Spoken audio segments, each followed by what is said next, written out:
Hello boys, welcome back to another session of video tutorials, and this session is meant for class 11th biology students, and this is for 20th February 2021.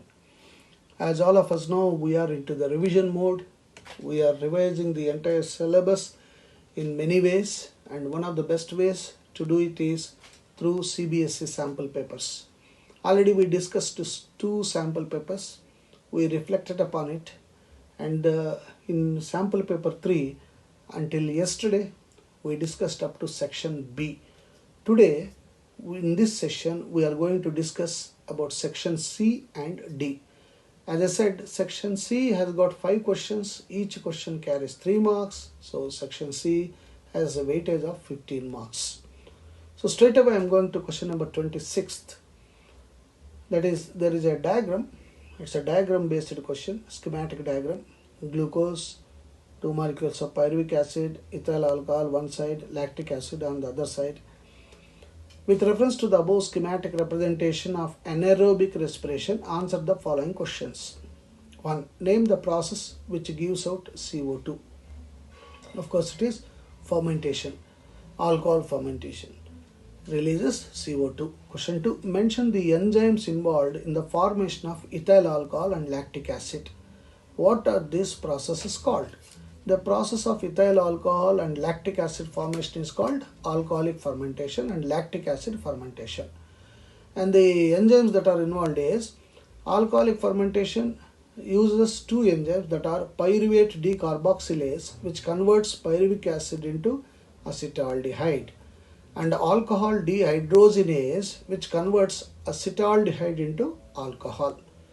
Whereas in lactic acid fermentation, lactic acid dehydrogenase is used, which converts 1 molecule of glucose into 2 molecules of lactic acid. Question number 27.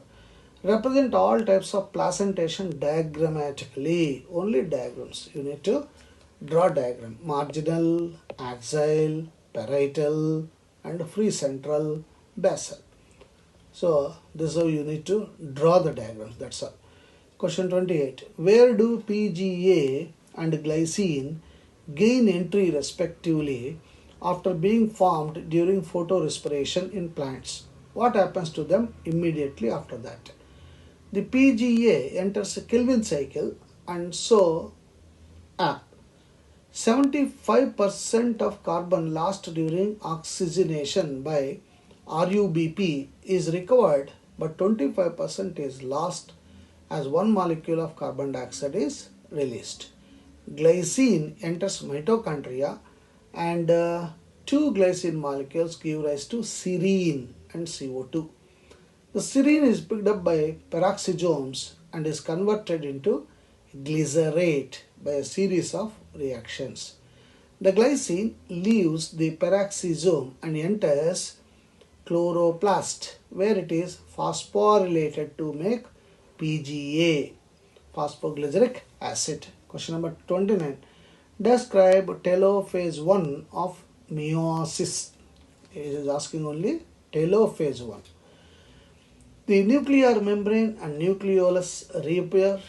Cytokinesis follows, and this is called dyad of cells.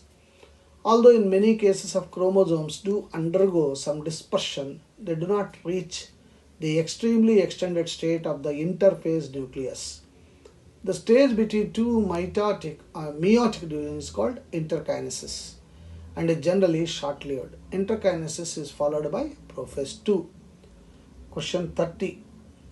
Describe the various salient features of protista. They are single-celled, colonial, filamentous eukaryotes. These grow into humid and moist environments. Some are photosynthetic, but some are non-photosynthetic. Some forms are like animals, whereas some are live plants. Have membrane-bound cell organelles.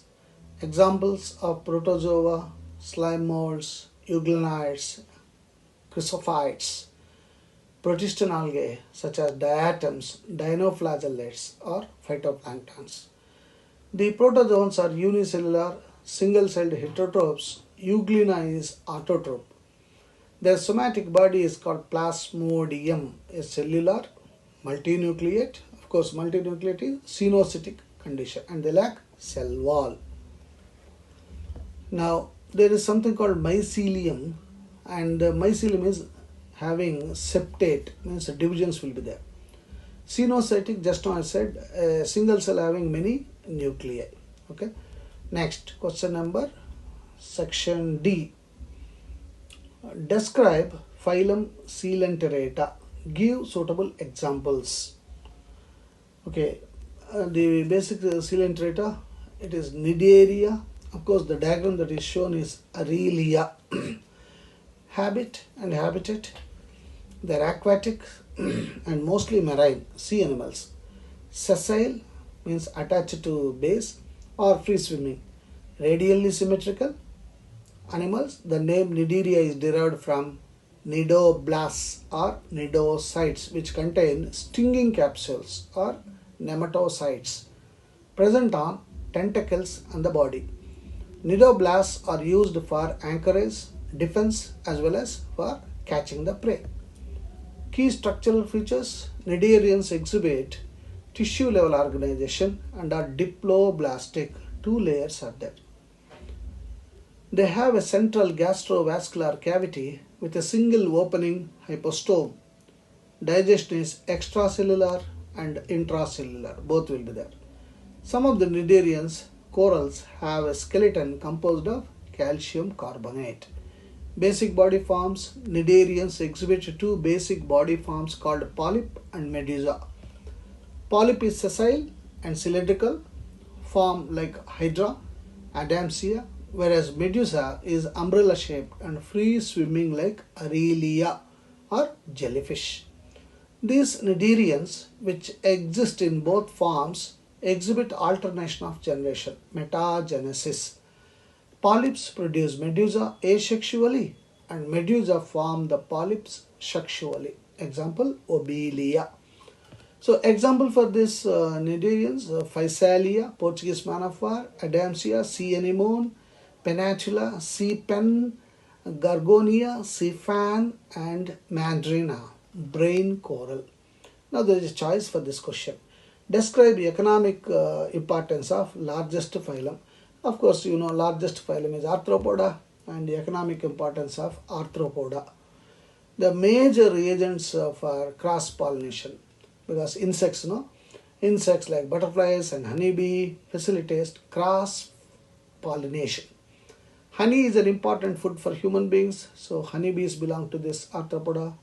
Many crustaceans like lobsters, prawns are part of cuisine around the world.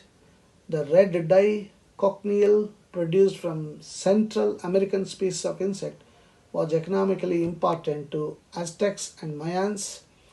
The blood of horseshoe crabs contains a clotting agent, Limulus ambiocyte lysate, which is now used to test the antibiotics, and kidney machines are free of dangerous bacteria and to detect spinal meningitis and some cancers too. Maggots of housefly are used to treat those wounds which take time to heal because of absence of blood supply. The relative simplicity of arthropods' body plan, allowing them to move on variety of surfaces both on land and in water, have made them useful as models for robotics. They are carriers of many human parasites causing diseases like malaria, filaria, and sleeping sickness. Cockroaches are one of the major nuisances as they contaminate our kitchens and the food. Termites are a major cause of playing havoc with wooden furniture. Scorpions are known for their deadly sting, which can kill human and livestock. Question 32. Illustrate glycosidic peptide and phosphodiester bond. Of course, this bond which is shown here is the glycosidic bond, H2O and CH2.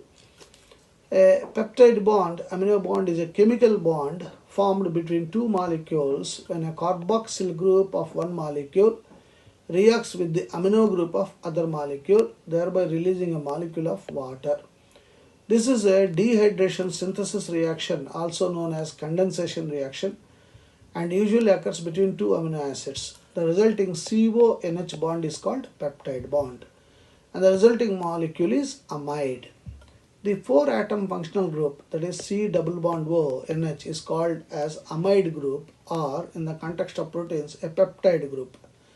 Polypeptides and proteins are chains of amino acids held together by peptide bonds, and they are the backbones of DNA. Polyamides such as nylons and aramides are synthetic molecules like polymers that possess peptide bonds. So you can see diagrammatic representation of peptide bond as well as phosphodiester bond.